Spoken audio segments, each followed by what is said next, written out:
Hello' friends, বহুদিনৰ মূৰত মোৰ অন্য এটা ভিডিঅ'লৈ সকলোকে স্বাগতম জনাইছোঁ।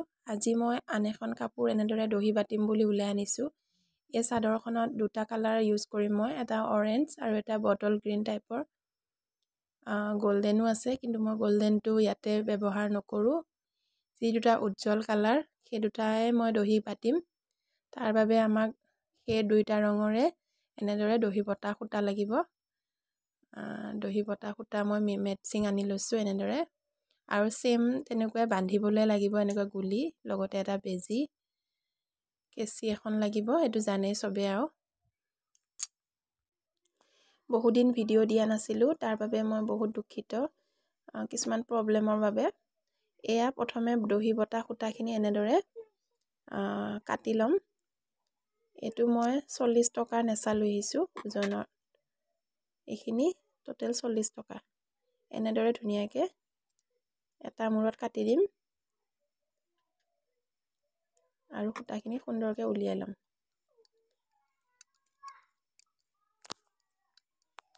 মোৰ আন এটা প্ৰথম যিটো ভিডিঅ' আছিল দহি বটা, সেইটো বহুতে ছাপোৰ্ট কৰিছে, তাৰ বাবে বহুত বহুত ধন্যবাদ। আশা কৰোঁ এনেদৰে ছাপোৰ্ট কৰি যাব, ভিডিঅ'বোৰ লাইক কৰিব, ছাবস্ক্ৰাইব কৰিব। এনেদৰে মই যিমানখিনি লয়, আপুনি ডাঙৰকৈ গাঁঠে নে সৰুকৈ গাঁঠে সেইটো নিজৰ ওপৰত ডিপেণ্ড কৰিব। এনেদৰে মই মোৰ যিমান হিচাপৰ সেইকণ উলিয়াই লৈছোঁ, আৰু ঠিক তেনেদৰে গুলিটো এনেদৰে মই উলিয়াই ল'ম। প্ৰথমে গুলিটোৰ আঁতটো বিচাৰিয়ে পোৱা নাছিলোঁ, বহুত সময় যুঁজাৰ পিছত পালোঁ। এই গুলিটো মই দুটা জাপ কৰি বেজীত ভৰাই ল'ম এনেকৈ।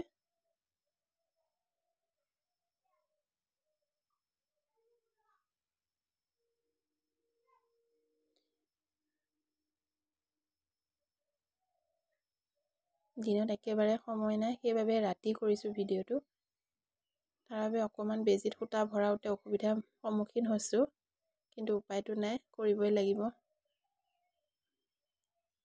বহুদিন বিৰতি ল'লোঁ। আশা কৰোঁ, মনটো এতিয়া বান্ধিছোঁ যাতে ডেইলি মই ভিডিঅ'বোৰ দিব পাৰোঁ। দিম বুলি মনতে পণ বান্ধিছোঁ, ভগৱানে জানে কি হয়। এনেদৰে মই সূতাটো মুঠ 4 জাপ কৰি লৈছোঁ, আৰু এটা মূৰৰ পৰা এনেদৰে, যদি আপোনালোকে দহি নতুন হয় তেনেহ'লে এনেদৰে চিন দি ল'ব, কিমান দূৰে দূৰে দিয়ে চিন দি ল'ব। মই চিন দিয়া নাই, তেনেকৈ বান্ধি যাই থাকিম। এনেদৰে গধুৰ বস্তু এটা দি ল'ব ওপৰত। গধুৰ বস্তু এটা দিলে চাদৰখন মানে লৰচৰ নহয়, পাহৰিয়ে থাকোঁ ময়ো। এনেদৰে 4-5টা গাঁঠি দিব।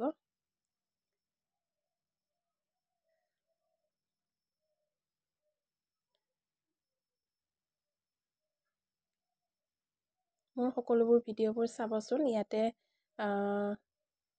ব্লাউজৰ ভিডিঅ' আছে, ব্লাউজ কেনেদৰে কাটিং কৰে, চিলাই কৰে, প্ৰিন্সেছ কাট, গোটেইবোৰ ভিডিঅ' আছে। অনুগ্ৰহ কৰিছোঁ চাবগৈ ভিডিঅ'বোৰ, আৰু আশা কৰিছোঁ ছাবস্ক্ৰাইব কৰি যাব, উপকৃত হ'ব। সেয়াই আৰু এতিয়া এনেদৰে মই বান্ধি যাম এপেনৰ পৰা গুলিবোৰ। ভিডিঅ'টো সম্পূৰ্ণকৈ চাই থাকিব, তেতিয়া বুজি পাব। যদি আপোনালোকে ভিডিঅ'টো নতুনকৈ চাইছে তেনেহ'লে প্লিজ ছাবস্ক্ৰাইব কৰি যাব। বহুতে লাইক কৰে, চাই ভিডিঅ'বোৰ, কিন্তু ছাবস্ক্ৰাইবটো নকৰে। তাৰ বাবে মই অলপ পিছ পৰি আছোঁ। আশা কৰোঁ আপোনালোকে ছাবস্ক্ৰাইব কৰি যাব। এনেদৰে মোৰ এটা বান্ধি হৈ গৈছে। এতিয়া ওচৰৰ পৰা দেখাই দিছোঁ। এনেদৰে গাঁঠি দি যাব। ভিডিঅ'ত বহুত দূৰত দিয়া যেন লাগিছে, কিন্তু ইমান দূৰতো হোৱা নাই, 1 ইঞ্চতকৈ কমেই হৈছে আঁতৰত। এনেকৈ 4-5টামান যিমান দিয়ে, আৰু যিমান গাঁঠি দিয়ে সিমান লটকি থাকিব আপোনাৰ লটকনটো।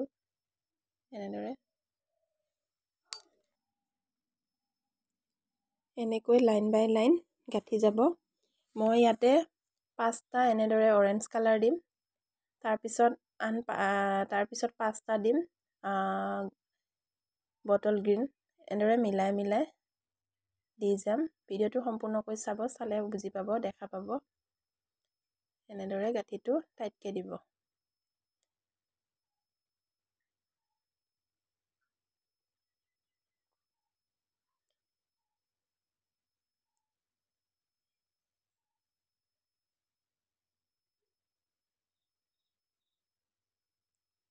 যিমান দীঘল ৰাখে এইটো আপোনাৰ ওপৰত কথা। দীঘলকৈ ৰাখিব পাৰে নাইবা চুটিকৈও ৰাখিব পাৰে। আজিকালিতো বহুতে দীঘল কৰি ৰাখে।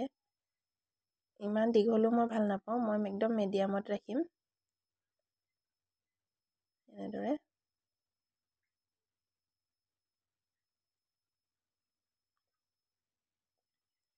মোৰ অৰেঞ্জ কালাৰকেইটা কৰি হৈ গৈছে।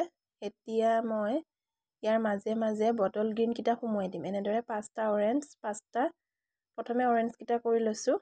এয়া চাওক ভিডিঅ' দেখুওৱা ধৰণে এনেদৰে। এতিয়া বটল গ্ৰীণটো ঠিক অৰেঞ্জ কালাৰটো যেনেকৈ কাটি মেলি লৈছিলোঁ তেনেদৰে মই উলিয়াই ল'ম আৰু সেই একেদৰে বান্ধি যাম। একেবাৰে সহজ পদ্ধতি। নতুনকৈ শিকাৰুসকলৰ বাবে এই ভিডিঅ'টো উপকৃত হ'ব বুলি আশা কৰিলোঁ। ভিডিঅ'টো শেষলৈকে চাব, শেষলৈ চালে বুজি পাব নতুন শিকাৰুসকলে। এনেদৰে কাপোৰটো সূতাটো জোকাৰি দিলেই গোটেইখিনি ওলাই পৰিব, ইমান সেয়া কৰি জোঁট নধৰে। অকণমান জোকাৰি দিলেও হ'ল।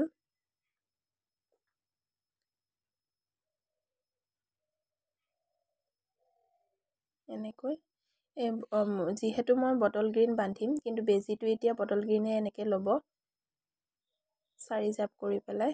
এনেদৰে চেম প্ৰচেছ, একে প্ৰচেছত বান্ধি গ'লেও হ'ল, একো নাই। 2-3টা গাঁঠি দিব, যদি ঢিলা হোৱা নিচিনা পায় 3টা দিব, নহ'লে 2টাতে হৈ যায়। এনেদৰে ভিডিঅ'টো শেষলৈকে চোৱাৰ বাবে বহুত বহুত ধন্যবাদ। আশা কৰোঁ ভিডিঅ'টো চাই আপোনালোকে উপকৃত হৈছে, আৰু উপকৃত হৈছে যদি তেনেহ'লে অনুগ্ৰহ কৰিছোঁ ছাবস্ক্ৰাইব কৰি যাব। যদি কিবা সুধিব লগা থাকে কমেণ্ট কৰি সুধিবও পাৰে, একো অসুবিধা নাই।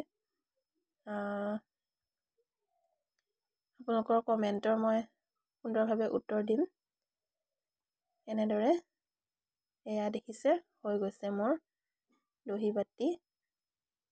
আশা কৰোঁ ভিডিঅ'টো চাই ভাল পালে, তেনেহ'লে প্লিজ লাইক কৰিব, ছাবস্ক্ৰাইব কৰিব, আৰু পাৰিলে ভিডিঅ'টো শ্বেয়াৰ কৰি দিব যাতে আপোনালোকৰ বন্ধু বান্ধৱীসকলে চাব পাৰে।